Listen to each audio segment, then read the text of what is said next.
Hi Dragonflies, welcome back to Dragonfly Spirit Studio. I'm Lynn Bauer. This video is part of my series on painting skies and clouds in watercolor. If something in this video isn't clear to you because you missed earlier videos in the series, you don't have to search all over YouTube to find them. You can just go to my website at dragonflyspiritstudio.com and click on the links for Learn and then Watercolor Skies and Clouds.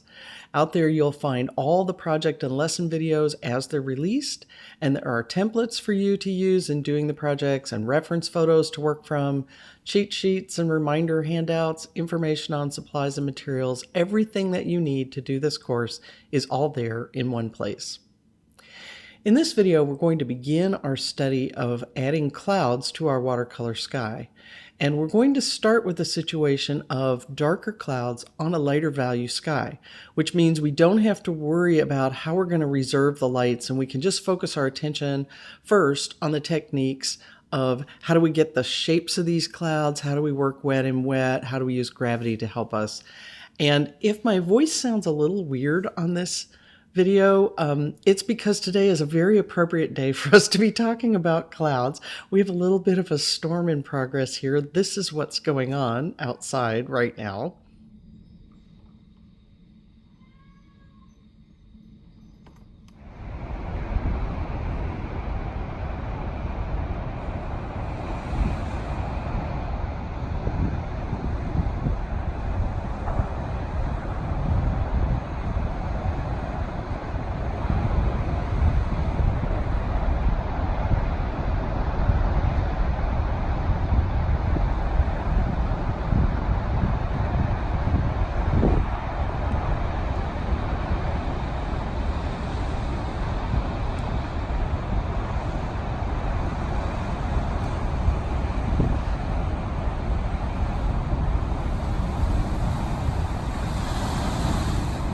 It's kind of mesmerizing, isn't it? I just had to share a little bit of the beauty of the North Oregon coast with you. But it does mean I had to filter out certain frequencies to eliminate some of the wind and surf noise so that you could understand what I'm saying on this video. So if my voice sounds a little strange on this video, that's why. We're going to begin our study of clouds by looking at the situation where we have darker value clouds on a lighter value sky. So in the spirit of the one difficulty at a time that we use in this course, this way we only have to focus on creating the clouds themselves and creating cloud patterns using gravity to suggest wind, and we don't have to worry about how am I going to reserve these light shapes for my lighter colored clouds. We'll deal with that in a later video. So for this video, I have to start with a sky to contain my clouds. And I'm going to use the very same techniques that we used in Project 1 to create my skies. So if you're coming to this video without seeing the earlier videos in this series, when you get done watching this video, you can go back and have a look at Project 1 and see how we created this graduated wash. Now, the wash I'm going to use for this sky isn't going to be as complicated. It's just going to go from a darker, somewhat cooler value at the zenith to a paler, more greenish blue closer to the horizon, and then a little tinge of yellow right at the horizon. So it won't be as involved as the sky that we did in Project 1, but the very same techniques. And then we're going to let that wash dry and come back and add our clouds. So as we did in Project 1, we'll begin by getting the page uniformly wet, and then running the water around and wiping up all the drips so we have a uniform film of water, and we'll begin laying our wash with this golden yellow along the horizon. And I think I can manage adding the turquoise at the same time, so I'm going to go ahead and add my turquoise, and then I'm going to use gravity to help me even out the wash. And you can, of course, do those as two separate steps if you like, as we did in Project 1. On a very small piece like this, you may find that after the second color, things are still very wet, and you can add the third color. But if anything has begun to dry, you can always let everything dry and then re-wet your page and deal with the third color in a separate pass, as we did in Project 1. And you may not even need to do this at all if you happen to have a practice sky that you created for something else, or a painting that you weren't particularly happy with but has some sky available. You can always practice these techniques by just taking an old painting and adding some clouds to it.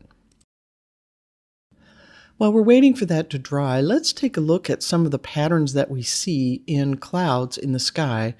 Very often, clouds are organized in rough lines, and as you can see very clearly here, there is perspective in the sky, and we need to keep this in mind as we design our clouds. The bands of clouds that are closer to us will appear farther apart, and also clouds that are closer to us will appear larger and more round in shape. So, if we observe those things and keep them in mind, we'll be able to create scenes that are more believable. As we discussed in the video on color mixing, I'm going to use a gray that I mixed from the colors that are already in my sky. So I used the blue pigments that were in my sky. I added a little bit of burnt sienna, and I actually added some of the yellow as well, so that the gray actually contains all of the pigments that are elsewhere in this sky. Now I'm going to begin by wetting the page so that everything is uniformly wet for my wet and wet techniques. And now, because the surface is quite wet at this point, I'm going to begin with the clouds at the top of the page, which are the ones that are most overhead, therefore closer to us. And I'm tipping the page so that the paint is running off towards the upper right, kind of imagining that's the direction that the wind is blowing. So all the little wisps that come off the clouds will show that movement of the air.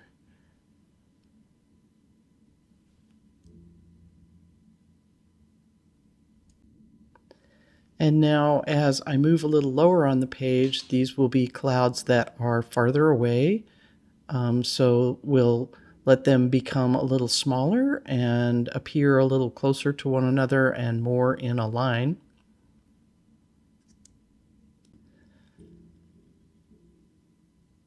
And we'll just continue that same idea, a little smaller, a little more lined up with one another as I move closer to the horizon. I'm painting clouds that are farther away from me and seen more edge on. And as I get very close to the horizon, I'm just going to make a suggestion of some lines of clouds, not really even trying to paint individual clouds anymore, just suggesting those lines and then eventually just suggesting the general haze in the air in the very far distance. Now, typically what happens is the initial clouds that we laid in have now spread out quite a bit, and they're probably paler than we would like, but that actually works out well because now if we come back in and sort of restate the shadow areas in these clouds, so I'm going to not necessarily paint over everything, I'm just going to add some more dark and allow it to spread out and suggest some shadow. And there's a little bit of the previous layer peeking out around it here and there. So we'll get a little bit of a suggestion of three-dimensionality. And I'll do a little of that in the next row down. And that'll help bring those clouds into the foreground a bit and leave the other clouds a little bit more in the haze. So again, it will help us create a sense of distance. And I can just add a little bit of detailing. That's another thing that will help bring these clouds into the foreground, a little bit more detail. The one thing I have to watch out for is to make sure nothing is starting to dry. If anything's starting to dry, then I need to stop. You can always come back, let everything dry completely, re-wet the page, and start again. But working when part of the page is wet and part of the page is dry is bad news. That's when you're going to get blooms and backgrounds and hard edges that you didn't want and all sorts of other nasty stuff.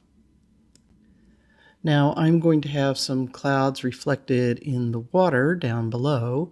And if things are still nice and wet, you can go ahead and do this in the same pass. But I had to actually stop, let things dry, and re-wet the page because the lower area in my painting had gotten too dry.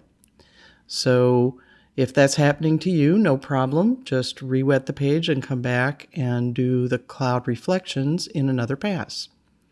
And it's not necessary to make these match exactly. The water is actually under the clouds more, seeing a slightly different angle than you see. So as long as you get the general shapes roughly the same, it will work out just fine.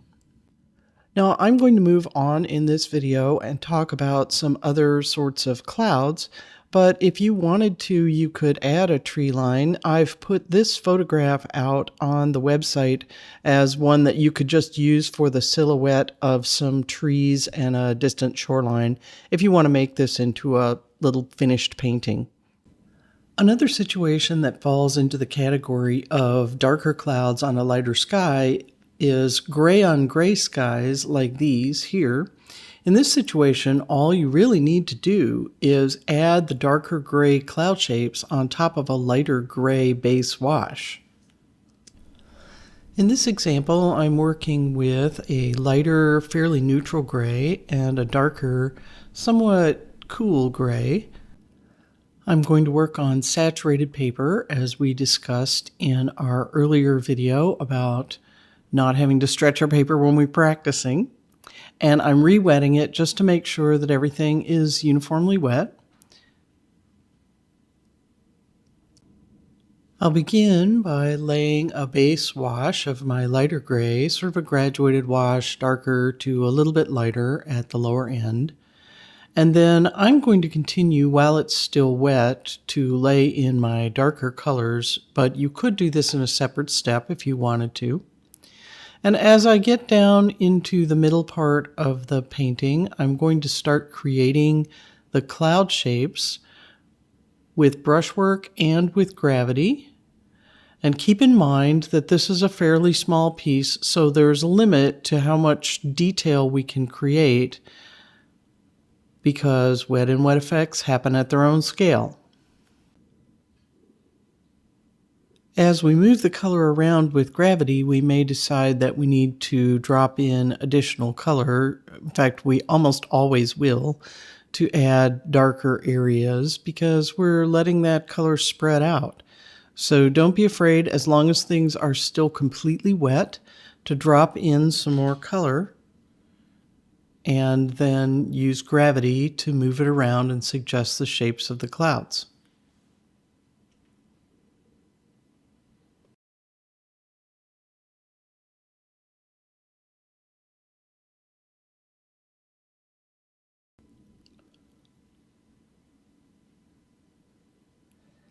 As things begin to dry a bit and the color's not moving as much, that would be the time to drop in some of the smaller shapes if you want to have them for those distant clouds near the horizon.